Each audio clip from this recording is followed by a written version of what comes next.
Hey man, hello and welcome to Relaxed Mel. All right, so this week we are going to be talking about holding space. What does that mean? How do you do it? And got that and question of the week. This week on episode number 58 of the Relaxed Male.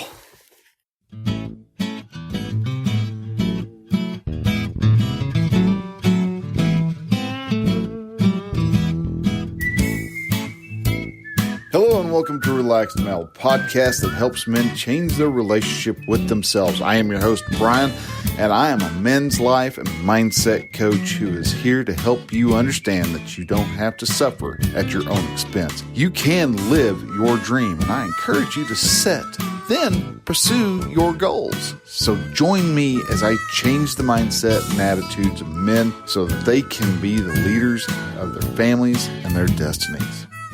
Hey man, hello and welcome to the Relaxed Male. So this week we are up to episode number 58 and we're going to be talking about holding space. I don't know if you know what that is or not, but it's a skill. If you can accomplish it, will help you to be able to deeper connect with your son, have a better relationship with your wife, and allows you to become a more effective leader at the same time. And it's one of those things that a lot of us guys really don't do, but it's an incredibly powerful skill to have if you are able to do it. But before we start, I want to do a quick welcome to our new listeners. Hey guys, hello and welcome to Relaxed Male. This is a podcast that is set out to help you, the man, become the best man possible. And why do you want to become the best man possible? Because with being the best man, you are the one who is able to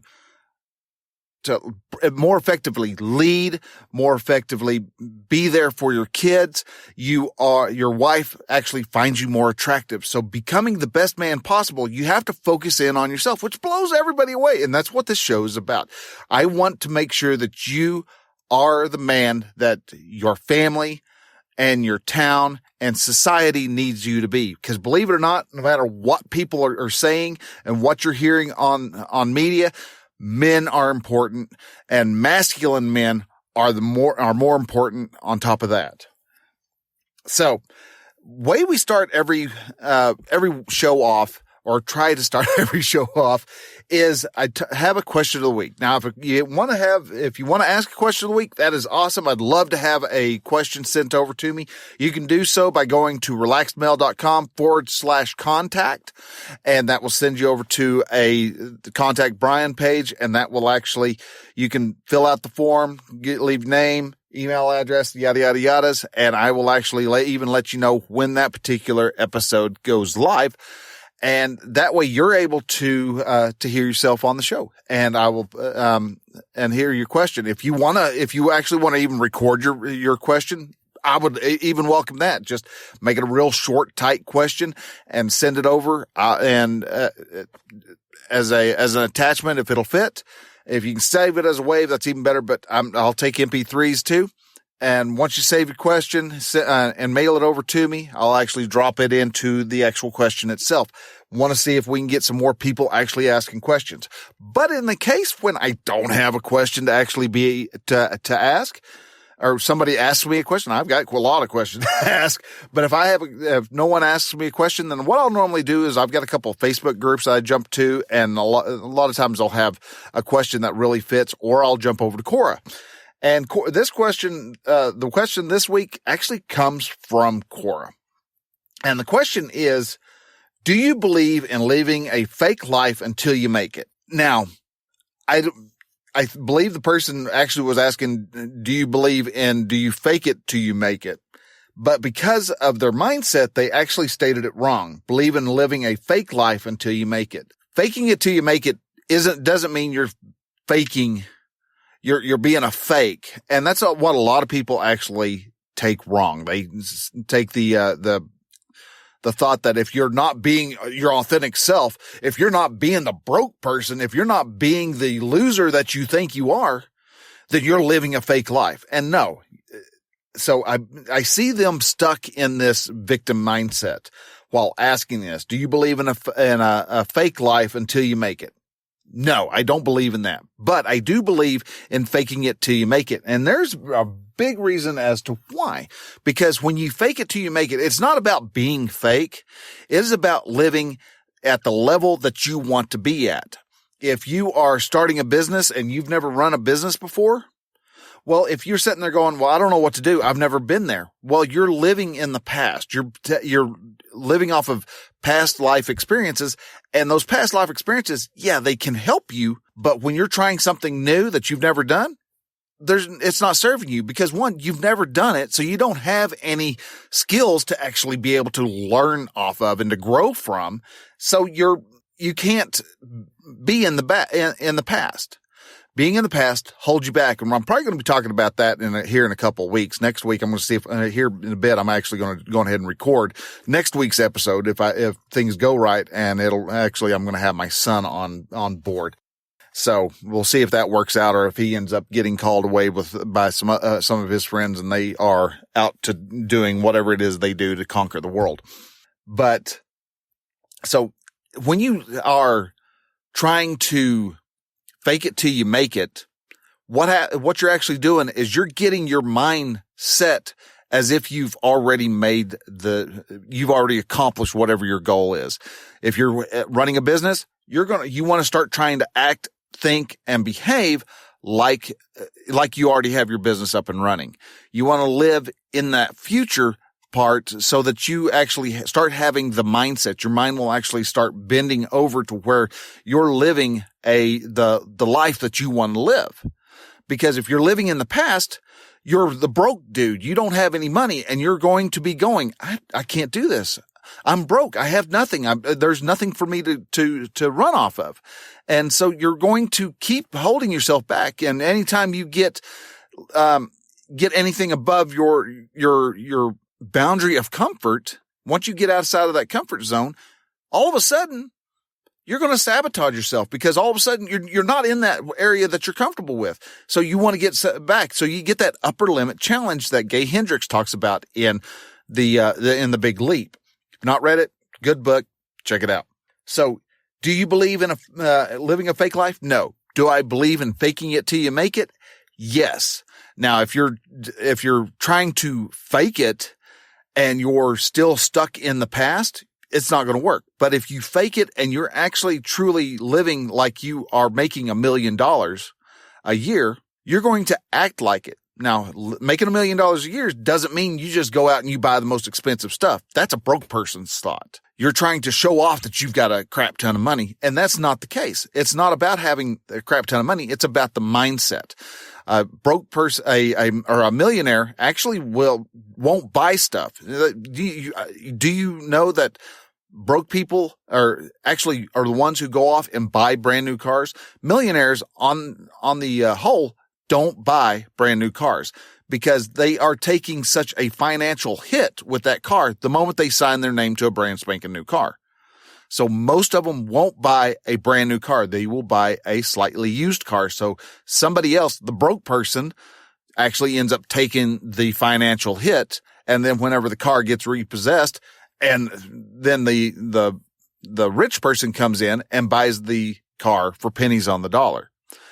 That's the millionaire mindset, going through and not risking your money on crap when you can actually get something that is just as good for a heck of a lot cheaper. So if you're taking and living life as if you are already a millionaire, you will start making decisions about your life and about your family's life and about how you treat people completely different than if you are a broke person faking a millionaire's life, which is what a lot of people actually do. Middle class fake live an upper middle class. And that's why they are in so much debt. They're having so much trouble is because they don't live upper middle class. They fake live upper middle class. So to live a life and to live a full life and to get ahead, you've got to actually look forward and imagine and visualize, what does that look like? How do I behave when I am successful in whatever it is I'm wanting to do. How am I going to behave when I'm a coach? Well, for me, I get up, I write a portion of the blog post, then I do my coaching calls, and then the afternoon I fill in, I do some marketing and things like that, and then in the evening it's free. That's how I would visualize living my life right now, becoming a coach where that's all I do. So when you try to fake it till you make it, make sure that you're thinking of the actions of what that person would do, and you will become a lot better than as opposed to just trying to live a fake life. Now, let's head on over to the main topic, and we're talking about holding space. This is actually kind of a new term when it comes to holding space. If you're holding space for somebody, it's kind of hard to imagine. What do you mean by holding space? It also is, a lot of people also use the word being present with somebody when you're holding space. So are you able to be fully present for a person when you are listening to what they're saying? And this is actually a listening skill, or I'm going to classify it as a listening skill, because you're not doing a lot of things. And a lot of the problems that we have when it comes to holding space is something that us guys really have a hard time doing. Because when we go and we listen to people, immediately we do some of the things that don't work. And that it's just inherent in us to go, run off and go fix something. Oh, well, somebody's giving you calling you bad names. Well, don't do whatever it is that causes them to think you're a dummy. You try to figure out how to fix the problem instead of being present, holding space, being there for the person. And there's about 5 things you really need to know about holding space, about being present, that allows you to become a better man, a better listener. And so to start off with, right off the bat, it's listen. This is something that we guys have a hard time doing. We can hear you and we will hear what's going on, but a lot of times our mind jumps to other things as we are listening. And a lot of times women can do the same thing. It's not just only a guy thing. I'm not trashing us dudes, but a lot of times, or at least, well, let's take out the broad brush and let me grab my fine point brush. I have a hard time doing this. This is something where if it is not something that truly just really grips, it might be important to somebody else, but for me, it just doesn't really grip my attention right off the bat. That's where all of a sudden I'm finding that I've got my phone in my hand and I'm playing with the phone. I'm doing other things. To really listen and to hold space, one of the best things you can actually do is take that phone, take anything that can easily become a distraction, turn it face down, set it away, set a pillow on top of it, get it out of sight and out of mind. Because when you are holding space for someone, say your wife just had a horrible experience with something or another, and she is wanting to have someone to talk to, and you're the one who she gets to talk to, then it is best to be there. You look her, do a hold her gaze. You look at her, look her in the face, and you listen, and you actually hear what she's saying, or you do more than hear. You actually listen to what she's actually trying to say. Because a lot of times we will say stuff, but it's not exactly what we're saying, because we don't want to offend. We don't want to do, we think about all the little intricacies. And so we meld our speech and it becomes slightly muddled. But if you listen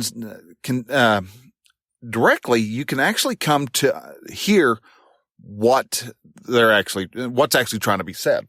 So you want to listen and you want to be present when you're listening. You want to have your mind present for them. You want to have your emotions present for them.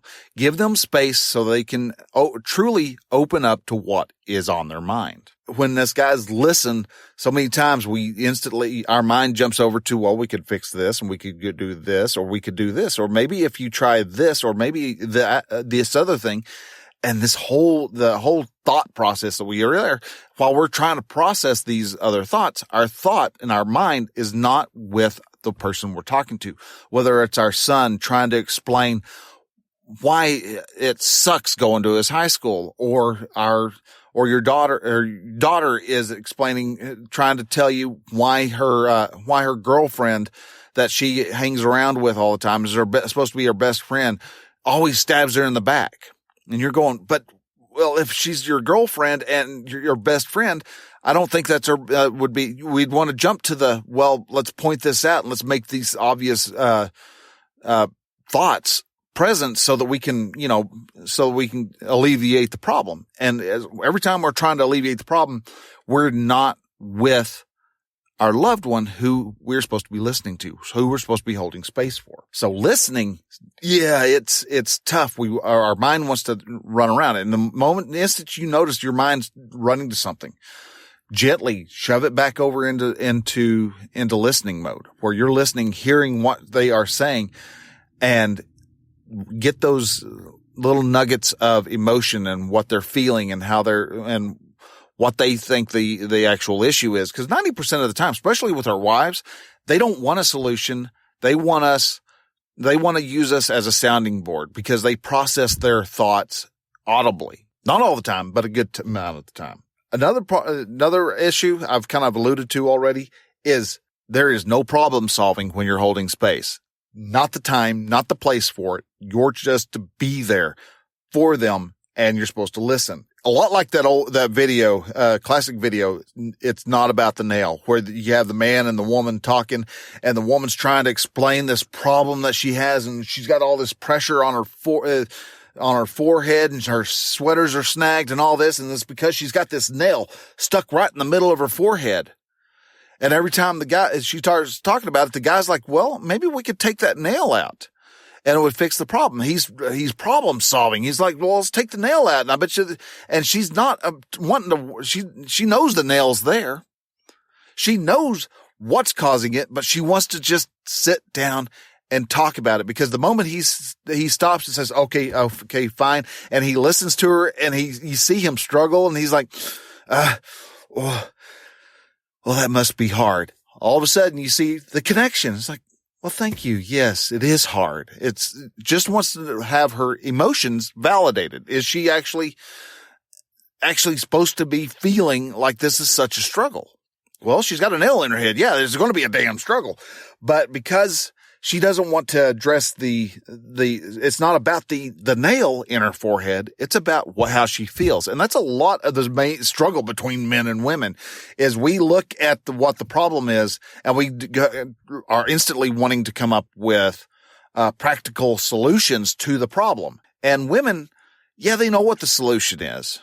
And they will deal with that solution, or deal with that problem when it comes around, but they are also more on the emotional side. And that's what actually causes a lot of our, the sexual tension that we have come about. Wife doesn't want to have sex with us as much as we would like for them to have sex with us. Why? Well, because they need that connection, and that connection, if you're not working on it all the time, starts to fade. And so that's where you get the initial lust phase, where, all of a sudden you first meet the girl and y'all are dating, and all of a sudden it's like you two are rabbits and y'all are going at it, 2, 3, 4, 5 times a week. And then after you get married, it maybe slow down to once a week, and you're really having to fight to make sure it stays once a week. And it might start to slip to every other week, to once a month, to once a year, and eventually to nothing at all. And that's something that all of us guys become a bit apprehensive about. And that's all because we are not holding space for our wives. We're just going around being a dude, and we've got a roommate who happens to be somebody of the opposite sex, but we still talk to them like they're a dude, and it doesn't work. The connection isn't there. The spark isn't there, because we are not trying to hold space to allow an emotional connection to form. The other thing is stop putting yourself into that situation. Now, I'm not saying get yourself into a place where you have to hold space. I'm saying while your wife is talking about the problem that she's having, or the problem your son's having, or the problem your daughter's having, a lot of times we have the habit of taking ourselves and putting ourselves into the seat of the story. So instead of being about our wife and her struggle at the office, we put ourselves in her office and we're dealing with the struggle that way. And that doesn't do us any good either. So we have to take ourselves out of the problem. Get a 30,000 foot view of it, look above and get a third person view. And when you do that, you see other details that are not present. Remove yourself from the story. Even if it's about you, you have that your wife sees, but you're going to be above the room. It'd be a good way to look at it, where you're floating there in an outer body experience, looking down on the discussion or looking down at the scenario that your wife is discussing. Say you got up and you went out fishing last Saturday, and she had things planned and she is needing you here and you weren't here. Well, instead of looking at it as you're being attacked because you went away, look at it as what she was actually wanting to do. This helps you to actually even listen better when you actually remove yourself from the actual story and you put yourself on as a third person, in that discussion. The fourth point on actually holding space for your wife or kids, or even actually, and all these actually also work for yourself, is turn the discussion into a non-judgment zone. Yes, I'm with you. We all judge. That's part of life. We have to judge. We look at somebody, they look a little rough. They may be all right, but you know what? You've seen, you've had people who look like a tweaker, in your house before, and they've eventually stolen from you. You've maybe had things in the past you've seen warning signs before. And there are times and places for those warning signs to be issued. But when you are trying to connect with your wife, the judgment's not, take that judgment and just keep it to yourself. Keep it out of your mind. You think of yourself, you see yourself starting to come up with some type of judgment of, well, honey, you kind of asked for it. No. Don't worry about whether she asked for it or not. Don't worry about that. Just let her talk, let her explain, let her do your job of listening, being there emotionally and mentally, and allow her to actually talk. Remove the judgment. No judgment zone. I believe Planet Fitness uses that as their tagline. Stop judging. The judgment that you are wanting to do can be done at a later period. But while you're connecting, not needed. That can be discussed on the next run when you're talking about it, and it's your turn to give your views. Second of all is notice your emotions, because it's not that we want to be an emotionless being while we're listening, but when we're casting a judgment, you're going to notice, if you pay attention to your facial muscles, you will see judgment come across your face. You'll feel it going, what? Yeah, I don't buy that. When you're not believing somebody, those emotions show. So pay attention to what your emotions are. You can process them at a later date, or you mark them and go, well, that's an interesting reaction that I took. I want to look at that a little bit later. So, I just thought of something back on, over the judging zone. And it's all about the belief. When you judge somebody or you make a judgment, you're taking what they're saying and you're applying your varnish over it. You're kind of lacquering over everything that they said and trying to use just a very broad brush. And that really doesn't work. When it comes to listening and being there, you want to get the full story.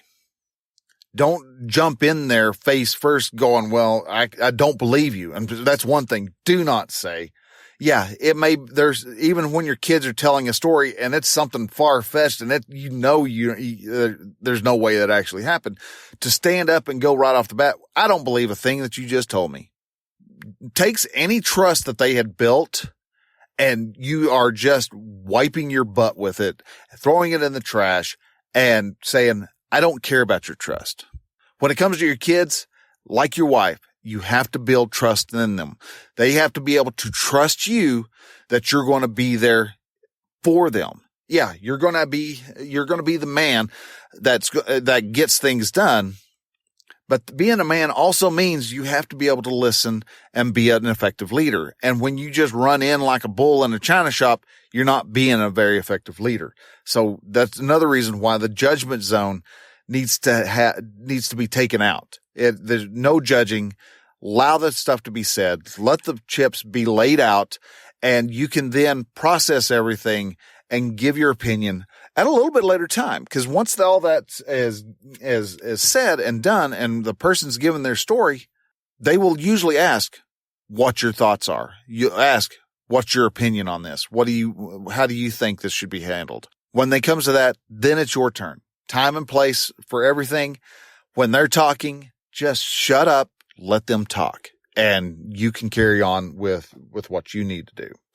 So holding space for a person, like I said, is tough. It's a rough means, because a lot of times those guys have to really just sit, be there mentally, be there physically, and be there emotionally, which for a lot of guys, being there emotionally is a tough one, because we are told that we're not in touch with our emotions, when I actually believe we are in touch with our emotions. We just process and do our emotions in a completely different manner.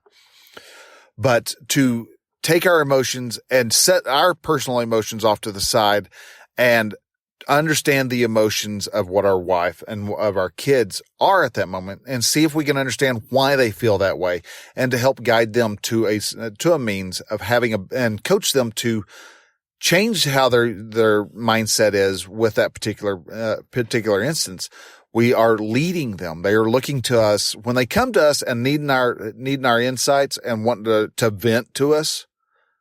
It's not necessarily that our wives are wanting us to be their girlfriends, but they want somebody that they trust to listen. And that's what big problem. A lot of times we take their trust and we just shove it off out of the way, because we want to get what's taken care of, what needs to be taken care of, done, so we can go on to the next battle.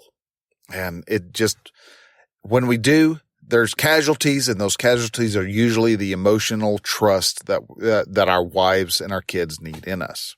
So guys, with that, I'm going to go ahead and start wrapping it up. If you like this show, I normally don't charge anything for this show, but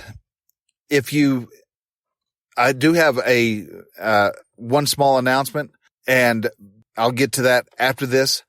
I don't normally charge anything for this show, but if you found any type of value in this, I do ask a small favor of you.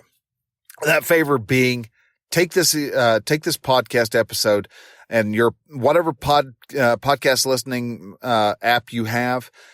They all typically have a share button somewhere on there. Share this episode out, or share the whole show out. Share it with your Facebook, your Instagram, your Twitter, Pinterest, all those other social media sites out there. Share those out with your followers so we can start gathering more men in. The more you share, the more people become aware that the Relaxed Male is out there, and the message that the Relaxed Male is giving is one that allow men to embrace their masculinity and to become the best possible leader that their family could possibly have. So with that, if you are wanting to improve yourself, if you are wanting to get started on improving yourself, and you've tried several different ways and it's just bombed every time, I do have a men's group that would work great for you. It's called the Brotherhood of Men.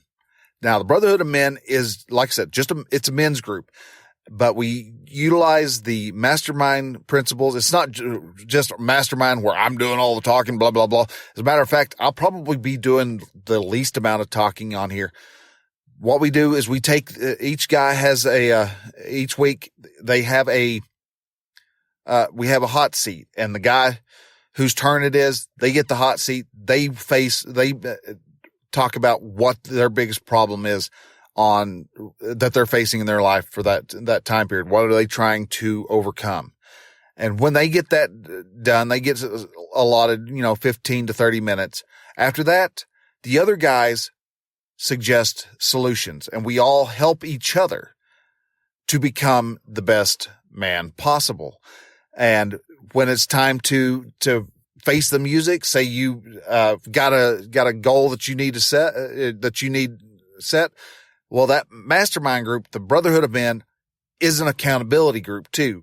You're going to have to come up and you're going to have to face the music. And if you've failed, you've got a whole group of men, up to a group of 12 guys that you're going to have to explain why you decided to go ahead and just not do what you said you were going to do.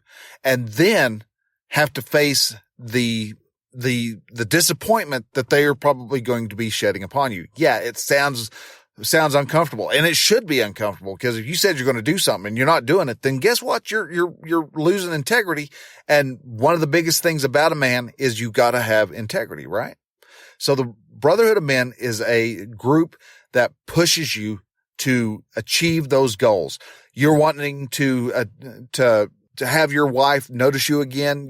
Maybe you're on the brink of a divorce and you trying to figure out what do you need to do. Well, the Brotherhood of Men can actually help you become the best man possible, become the man that you were meant to be, so that if maybe you can keep that divorce from happening. Not a guarantee, but you might start getting your soon to be ex-wife to start paying attention to you, and all of a sudden have her notice you, that all of a sudden he's not quite as flabby as he was before. That little punch on his stomach is gone.